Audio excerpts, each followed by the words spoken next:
Sorriso, o Jack Futsal venceu ontem bonito, hein? De goleada. E já hoje tem mais um jogo importante pela Taça Brasil. Vai enfrentar o Pato.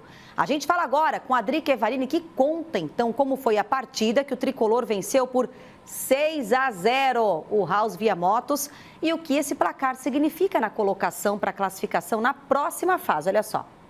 Bom dia, Sabrina. Boa tarde a todos que estão assistindo ao Balanço Geral. Bom dia aqui em Sorriso, é 11 e pouco da manhã. Vindo aqui para falar um pouquinho sobre o jogo do Jack ontem contra o House Via Motos. Uma vitória, uma goleada contundente do tricolor em cima do atual campeão mato-grossense. Uma vitória importantíssima para encaminhar essa classificação do Jack à semifinal. Esse 6-0 muito mais convincente do que o jogo contra o Campo Largo. O Jack abriu o placar já no primeiro minuto com o Henrique. O Henrique, inclusive, que está com uma média boa aí de 1 gol por jogo, 3 jogos, 3 gols para ele. Então o Jack conseguiu marcar logo no começo da partida, o que deu mais tranquilidade para o Jack trabalhar durante todo o jogo. Inclusive um jogo que foi praticamente ataque contra defesa. O Jack a todo momento na quadra ofensiva, com volume muito alto, criando grandes oportunidades e os gols foram saindo aí ao natural. Teve gol de pênalti também, depois que o jogador do House colocou a mão na bola dentro da área, já utilizando o goleiro Linha. Então o Jack conseguiu construir muito bem aí um placar. 3 gols do capitão Xuxa, ainda deu uma assistência para o Rony, teve gol do Pedro Rei, o gol do Henrique que abriu essa goleada. Então o Jack muito confiante, uma atuação muito boa, um placar elástico e principalmente sem sofrer gols. Por que isso é tão importante, não sofrer gols ontem? E aí eu já volto para explicar o que pode acontecer hoje.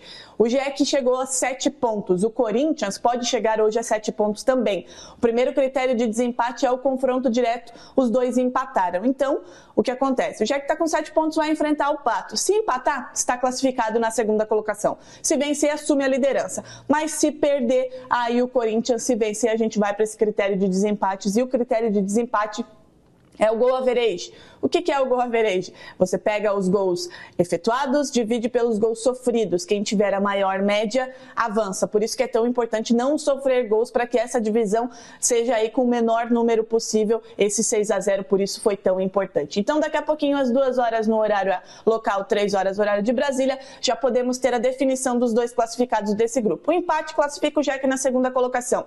Vitória tricolor, o Jack avança na primeira colocação e derrota vai ter que esperar o jogo do Corinthians e a gente espera que já aí lá pelas 5 horas da tarde estejamos comemorando a classificação para a semifinal e depois ver aí, né, esse cruzamento. No outro grupo, Praia e os donos da casa Sorriso estão classificados às semifinais. Amanhã a gente volta para falar e projetar essa semifinal que esperamos o tricolor estará lá. Sabrina, volto com você aí no estúdio. Obrigada, Drica. Até logo mais, trazendo uma cobertura completa e exclusiva aqui para o nosso grupo ND direto de Sorriso. Ainda na área do esporte, mas a notícia não é nada boa não, é muito triste. Torcedores de Joinville foram atacados após uma partida em Curitiba. E o Márcio Falcão está de volta agora porque ele traz detalhes. O ônibus deles foi atingido aí por pedradas, Márcio. Exatamente, Sabrina. Inclusive, uma dessas pedras chegou a atingir um dos torcedores. A história é a seguinte: um grupo de torcedores do Fluminense aqui de Joinville foi até o estádio Couto Pereira, em Curitiba, capital do Paraná, para acompanhar uma partida do time contra o Grêmio pela Copa Libertadores da América. Chegando lá, participaram da partida, acompanharam e aí, na saída, eles estavam num ônibus que foi alugado. Na saída, esses torcedores aqui de Joinville foram atacados por uma torcida organizada paranaense. Inclusive, moradores ali da rua onde esse ataque aconteceu conseguiram fazer o registro com o celular. A gente mostra as imagens para vocês nesse momento. 2 grandes pedras foram arremessadas contra o ônibus desses torcedores aqui da cidade de Joinville. Inclusive, essas pedras quebraram o vidro do ônibus e chegaram a atingir o braço de um dos torcedores. Dentro desse ônibus que saiu aqui da cidade de Joinville, idosos, crianças, mulheres, imaginem só o perigo que essas pessoas correram. A Polícia Civil já está neste caso, felizmente ninguém se feriu de forma grave, mas, como eu disse, a pedra chegou a atingir o braço de um torcedor aqui da cidade de Joinville. Ainda não se sabe exatamente qual torcida organizada foi essa que atingiu os moradores, né, que atacou, melhor dizendo, os dos torcedores aqui da cidade de Joinville, mas já há uma investigação em andamento. Fato é que essas pessoas vieram de Curitiba até Joinville num ônibus danificado, com o vidro quebrado, passaram muito frio para conseguir chegar até aqui na cidade e agora, como eu disse, esse ônibus é um ônibus alugado, essas pessoas ainda terão que arcar com o prejuízo desse proprietário do ônibus. A torcida, aqui de Joinville, os torcedores inclusive fizeram publicações nas redes sociais pedindo ajuda porque o proprietário desse veículo prevê aí um gasto de aproximadamente R$10 mil com os vidros que foram quebrados nesse ataque em Curitiba, no Paraná. Muito triste, né, Sabrina, a gente ainda ter esse tipo de notícia no esporte. Não, muito triste mesmo.